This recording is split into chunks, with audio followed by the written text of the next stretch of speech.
Assalamualaikum sahabat YouTube, semoga kita semua dalam keadaan sehat walafiat, dan tetap dalam lindungan Allah Subhanahu wa Ta'ala. Amin Allahumma amin. Sahabat YouTube, dalam kehidupan sehari-hari, terkadang kita menyepelekan hal-hal yang menurut kita tak begitu berarti, yang padahal tanpa kita sadari, justru hal-hal kecil inilah yang dapat merusak amalan-amalan kita selama ini. Nauzubillah, summa nauzubillah. Berikut kita bahas 19 perkara yang dapat merusak amal kita. Tapi sebelum lanjut, jangan lupa like dan subscribe channel ini. 1. Kufur, syirik, murtad dan nifak.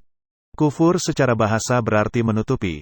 Sedangkan menurut syara, kufur adalah tidak beriman kepada Allah dan Rasul-Nya, baik dengan mendustakannya atau tidak mendustakannya. Syirik adalah itikad ataupun perbuatan yang menyamakan sesuatu selain Allah dan disandarkan pada Allah dalam hal rububiyah dan uluhiyah. Murtad berarti keluar dari agama Islam dalam bentuk niat, perkataan, dan perbuatan. Hal itu kemudian menyebabkan seseorang disebut kafir. Orang tersebut bisa jadi memilih agama lain atau justru tidak beragama sama sekali. Nifak adalah terminologi dalam Islam untuk merujuk pada mereka yang berpura-pura mengikuti ajaran agama namun sebenarnya tidak mengakui dalam hatinya. Munafik adalah orang yang nifak. 2. Riya. Riya adalah melakukan amal bukan karena mengharap ridha Allah, tetapi mencari pujian dan memasyurkan di mata manusia. Riya merupakan bentuk syirik kecil yang dapat merusak dan membuat ibadah serta kebaikan yang dilakukan tidak bernilai di hadapan Allah. 3. Menyebut-nyebut sedekah dan menyakiti orang yang diberi. Di antara bentuk penyakit dan maksiat lisan atau lidah adalah mengungkit-ungkit pemberian kepada orang lain. Misalnya seseorang mengatakan kepada temannya, "Bukankah dulu aku yang telah memenuhi kebutuhanmu saat kamu kesusahan, mengapa sekarang melupakanku?" Atau kalimat-kalimat semacam itu. Allah Ta'ala berfirman dalam Al-Quran Surat Al-Baqarah ayat 264 yang artinya, "Wahai orang-orang yang beriman, janganlah kalian batalkan pahala sedekah kalian dengan mengungkit-ungkit pemberian dan menyakiti yang diberi." 4. Mendustakan takdir. Iman kepada qadar, takdir, termasuk rukun iman ke-6. Barang siapa tidak beriman kepada qadar, maka imannya rusak, amalannya tertolak dan diancam dengan neraka di akhirat kelak. Ini pun termasuk yang dapat merusak amalan kita. 5. Meninggalkan sholat asyar. Salat merupakan ibadah wajib dan dikerjakan 5 kali dalam sehari. Barang siapa meninggalkan salat asyar, maka amalannya telah lenyap. Hadis riwayat Al-Bukhari. 6. Bersumpah bahwa Allah tidak mengampuni seseorang. Rasulullah pernah mengisahkan tentang seorang laki-laki yang berkata, "Demi Allah, Allah tidak akan mengampuni fulan." Padahal Allah telah berfirman, "Siapa yang bersumpah atas namaku, bahwa aku tidak mengampuni fulan, maka aku mengampuni fulan itu dan menyia-nyiakan amal orang yang bersumpah." 7. Menyakiti Rasulullah dengan perkataan dan perbuatan. Sesungguhnya orang-orang yang menyakiti Allah dan Rasul-Nya, Allah akan melaknatnya di dunia dan di akhirat, dan menyediakan baginya siksa yang menghinakan. Dan orang-orang yang menyakiti orang-orang mukmin dan mukminat tanpa kesalahan yang mereka perbuat, maka sesungguhnya mereka telah memikul kebohongan dan dosa yang nyata. Quran Surat Al-Ahzab ayat 57-58. 8. Melakukan bid'ah dalam agama. Bid'ah ialah perbuatan yang dikerjakan tidak menurut contoh yang sudah ditetapkan, termasuk menambah atau mengurangi ketetapan. Islam hanya satu yang mengikuti jalan kehidupan berdasarkan syariat dari Allah di Al-Quran dan teladan Rasul dalam hadis. Bahaya bid'ah dalam Islam ialah termasuk melakukan perbuatan dosa. Jelas dari hal ini karena bid'ah adalah melakukan sesuatu yang jauh dari perintah Allah dan Rasul di mana perbuatan tersebut seringkali tidak sesuai dengan agama, dan orang tersebut berbuat kerusakan dengan bid'ahnya dan mengatasnamakan agama, sungguh termasuk dosa besar di mata Allah.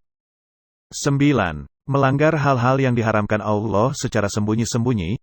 Benar-benar akan kuberitahukan tentang sesuatu kaum dari umatku yang datang pada hari kiamat dengan membawa kebaikan seperti gunung Tihamah yang berwarna putih. Lalu Allah menjadikan kebaikan-kebaikan itu sebagai debu yang berhamburan.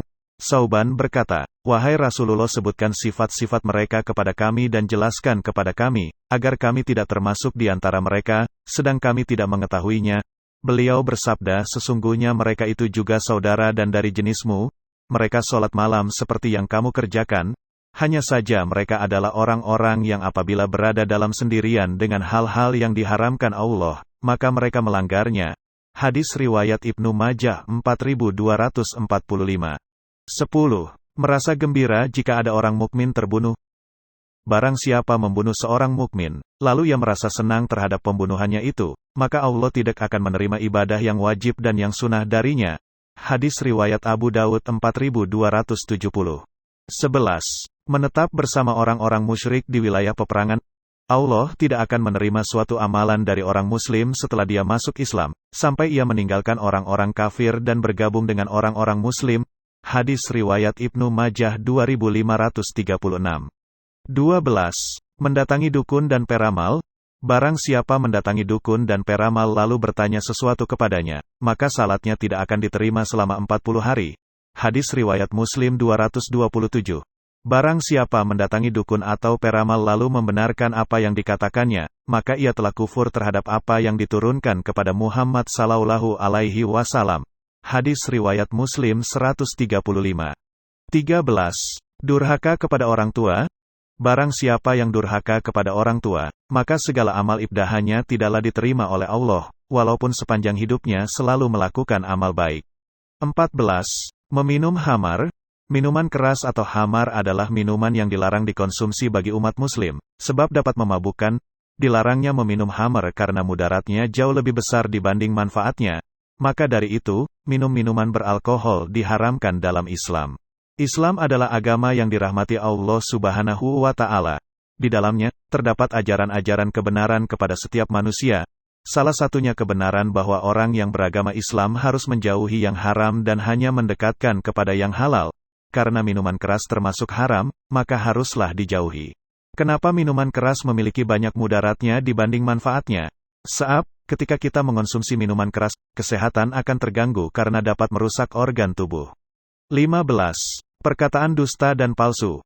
Dalam ayat Al-Quran, Allah Azza wa Jalla melarang qauluz zur atau perkataan dusta, termasuk syahadat zur atau persaksian palsu.